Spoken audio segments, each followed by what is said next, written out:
Si tu veux progresser, tu dois t'entraîner dur. Tu dois en faire plus que les autres. Si tu ne souffres pas, c'est que tu ne progresses pas. On t'a déjà dit ça, non? Moi aussi, et je l'ai cru, jusqu'à ce que je me blesse, jusqu'à ce que je sois incapable de progresser malgré des semaines d'entraînement intensives, jusqu'à ce que je comprenne que la progression ne se fait pas pendant l'entraînement, mais pendant la récupération. Aujourd'hui, je vais te prouver que pour progresser, il faut savoir lever le pied au bon moment. Et surtout, je vais te donner les 3 clés qui vont te permettre d'exploiter tout ton potentiel sans jamais stagner. Et crois-moi, si j'avais compris ça plus tôt, j'aurais évité pas mal d'erreurs. L'entraînement, c'est comme une construction. À chaque séance, tu démolis une partie de ton corps, tes muscles, ton système nerveux, ton énergie. Et si tu ne prends pas le temps de reconstruire derrière, tu vas finir par t'écrouler. C'est simple. Si tu récupères bien, ton corps se reconstruit plus fort. Si tu ne le fais pas, il tombe complètement en ruine. Et c'est pour ça qu'on va voir ensemble les 3 piliers de la récupération qui vont littéralement transformer ta course à pied.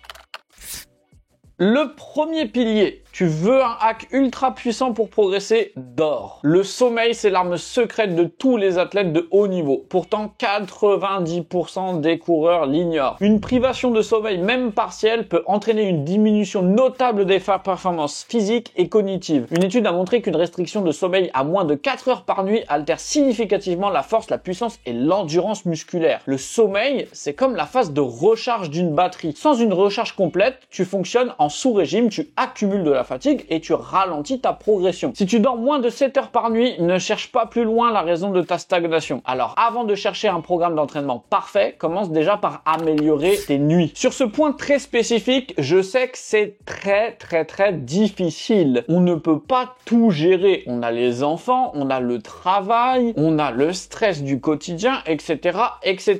On ne peut pas non plus faire des siestes comme les athlètes professionnels. C'est pas possible. Mais on peut au moins essayer de faire de notre mieux pour contrôler notre environnement de sommeil. Il y a quelques petits conseils que j'ai mis en application au fur et à mesure des années qui m'ont grandement aidé. Comme par exemple, prendre mon café 1h30 après mon réveil. Là, tu vas me dire, bah attends, tu me parles de ton réveil, comment ça peut m'aider pour le sommeil? Eh ben, prendre du café plus tard par rapport à ton réveil va aider le soir à ce que tu puisses mieux t'endormir et aussi à ce que ton sommeil soit plus réparateur. La deuxième chose que j'ai faite, c'est d'arrêter complètement les écrans. Je sais, c'est difficile, on a été toute la journée au travail, on a envie de se relaxer un petit peu, mais c'est pas bon, c'est prouvé scientifiquement. Au bout d'un moment, il faut arrêter de faire des choses qui sont néfastes pour nous. Lire, c'est beaucoup mieux. Prendre le temps de réfléchir sur la journée et de voir un petit peu le côté positif ou le côté négatif et faire un petit peu un travail de journaling, c'est beaucoup mieux que de scroller sur Netflix. Donc ce que je faisais, et là,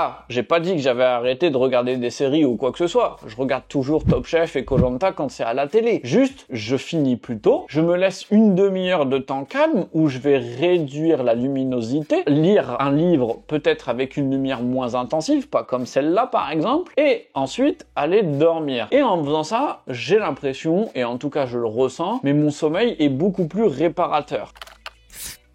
En tout cas, imagine un coureur avec une voiture de sport ultra puissante. Maintenant, imagine qu'il met du diesel au lieu du bon carburant. Tu vois le problème? C'est pareil avec ton corps. On est au deuxième pilier. Une alimentation adaptée est fondamentale pour optimiser la performance sportive et prévenir les blessures. Les protéines réparent tes muscles, les glucides rechargent tes réserves d'énergie, les lipides jouent un rôle clé dans la récupération hormonale. Mais ce n'est pas tout. Certains micronutriments comme la vitamine D, le calcium, le magnésium renforcent la solidité osseuse et préviennent les fractures de fatigue par exemple. Négliger ces éléments, c'est comme construire une maison sur des fondations fragile. Sans une base nutritionnelle solide, ton corps devient plus susceptible aux blessures et à la fatigue. Un bon repas après l'entraînement, c'est comme un pit stop en F1. Si tu le rates, tu perds en performance sur le long terme et tu vas te faire doubler alors que tu étais premier. Donc après chaque séance, pense au moins à recharger ton corps et ça commence à peu près en faisant le maximum d'efforts possible pour avoir des glucides. Si tu veux plus d'informations sur la nutrition pour la course à pied, j'ai fait une vidéo juste ici. En tout cas, sur ce point spécifique, c'est beaucoup plus facile à gérer la nutrition, selon moi, que le sommeil. Pourquoi? Parce que la nutrition, c'est simplement de l'organisation. Je sais.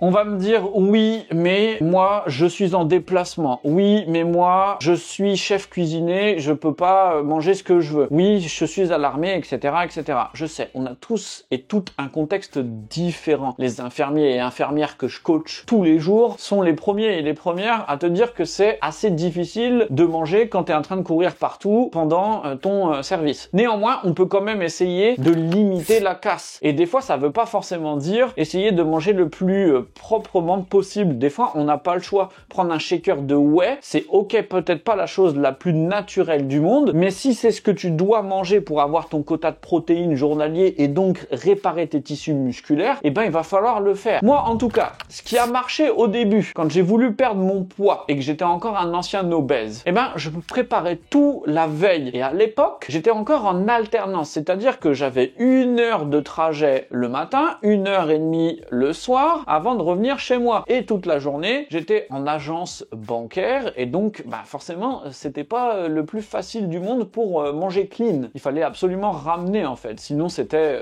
kebab ou quoi que ce soit autour. Donc ce que je faisais, c'est que je préparais tout en amont pour n'avoir aucune excuse et céder à la facilité. Alors oui, ça prend du temps, mais je faisais du batch cooking en fait. Donc je cuisais les légumes, le poulet, le poisson, les pâtes, le riz. Je cuisais tout ça avant, je mettais dans des tupperwares, j'emmenais au travail, comme ça j'avais pas du tout d'excuses. Là, c'est vraiment une question d'organisation. Parce que, mis à part quelques cas extrêmement rares, la nutrition, c'est vraiment une question de choix. Encore le sommeil, des fois, t'as pas le choix. Par contre, la nutrition, t'as toujours, pratiquement toujours le choix. Mon conseil, c'est aussi de faire attention à ce que on met dans nos assiettes. Le plus important pour nous, en tant que sportifs, c'est les protéines et les glucides. Sauf que les glucides, ça fait peur. Je vais pas m'étaler sur le sujet, va voir la vidéo que j'ai faite sur la nutrition si tu veux vraiment avoir quelque chose de très précis. Le troisième pilier maintenant. Le jour après une grosse séance, ton premier réflexe c'est quoi? Rester affalé sur le canapé?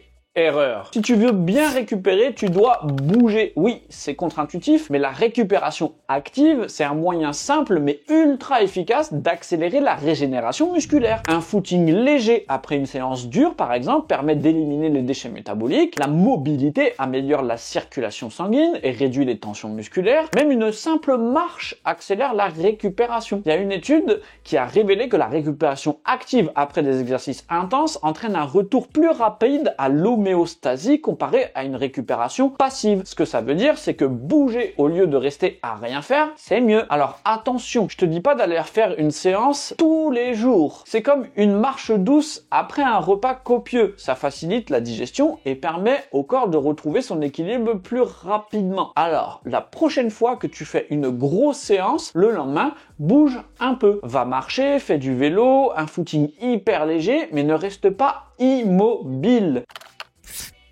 Maintenant, voici ce que je fais après chaque grosse séance pour être sûr d'optimiser ma récupération. Dès la fin de ma séance, je bois une boisson avec des électrolytes pour me réhydrater. Je prends un repas équilibré avec des protéines et des glucides dans l'heure qui suit. Le lendemain, je fais un footing très léger ou une session de mobilité. Et crois-moi, si tu appliques ces 3 étapes, tu vas voir une énorme différence sur ta progression. Tout ça, bien entendu, ça demande de l'organisation et une certaine rigueur. Mais on n'est pas des Olympiens, c'est ça que je veux dire. Donc, le plus important, c'est de trouver ce qui marche et ce qui fonctionne le mieux pour toi. Ce qui marche pour moi ne marchera peut-être pas pour toi. Et c'est exactement la même chose que je fais avec les coachés. On pose des questions, on essaye de trouver qu'est-ce qui marche un peu moins bien, qu'est-ce qui engendre encore plus de stress. Mais sur ces 3 piliers-là, il n'y a pas trop de risque de se louper. C'est-à-dire que si tu ne fais ne serait-ce que ça, tu as au moins 90% de récupération plus rapide que ce que tu faisais par rapport à avant. C'est ça que je veux dire. Donc, ça demande une certaine organisation. Au début, il faut que tu sois indulgent avec toi-même parce que le risque, c'est que tu vas essayer de tout mettre en place en même temps et dès que tu vas louper une journée, tu vas te dire « Ouais, ça sert à rien, c'est inutile que je continue, alors que c'est pas vrai. Même si tu fais 10 minutes de récupération active, si au lieu d'aller au travail avec les transports, tu as la possibilité d'y aller en marchant ou en faisant du vélo, bah c'est de la récupération active et c'est bien. Et si un jour il pleut et que du coup tu peux pas y aller, et bah par exemple au lieu de prendre les escalators, tu prends les escaliers et tu marches. C'est de la récupération active aussi. C'est des petits choix comme ça au quotidien qui vont te permettre de mieux récupérer. Donc ne sois pas trop dur avec toi parce que de toute manière, si tu essayes d'être trop dur et de tout faire d'un coup, dès la première fois que tu vas te rater, tu vas arrêter. Pour conclure, si tu veux progresser plus vite, sans te blesser et sans stagner, arrête de croire que l'entraînement fait tout. C'est la récupération qui te permet d'exploiter ton potentiel. Et si tu veux un accompagnement complet pour structurer ton entraînement et ta récupération comme un pro, clique sur le lien dans la description. On travaillera ensemble à faire ça. En tout cas, je te dis à très vite et bonne récupération.